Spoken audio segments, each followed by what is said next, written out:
தேர்தல் செயல்முறையை எளிதாக்கவும் நம்பகமானதாக மற்றும் வெளிப்படை தன்மையுடனும் மாற்ற இந்திய தேர்தல் ஆணையம் கடந்த 6 மாதங்களில் 28 புதிய முன்னெடுப்புகளை மேற்கொண்டுள்ளது. இந்த முன்னெடுப்புகளானது 6 பகுதிகளாக பிரிக்கப்பட்டுள்ளது.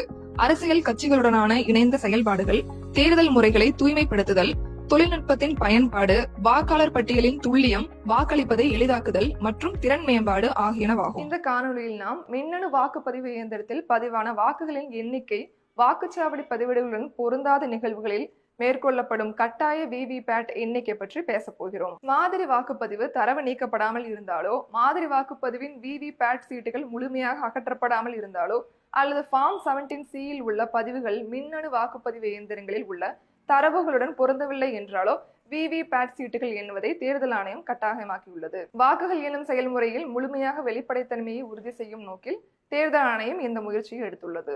அடுத்த காணொலியில் இந்திய தேர்தல் ஆணையத்தால் மேற்கொள்ளப்பட்டுள்ள பிற முன்னெடுப்புகளை பற்றி காண்போம். இது போன்ற இந்திய தேர்தல் ஆணையம் தொடர்பான மேலும் புதிய தகவல்களுக்கு எங்களது அனைத்து சமூக ஊடக தளங்களை பின்தொடரவும் மற்றும் சப்ஸ்கிரைப் செய்யவும்.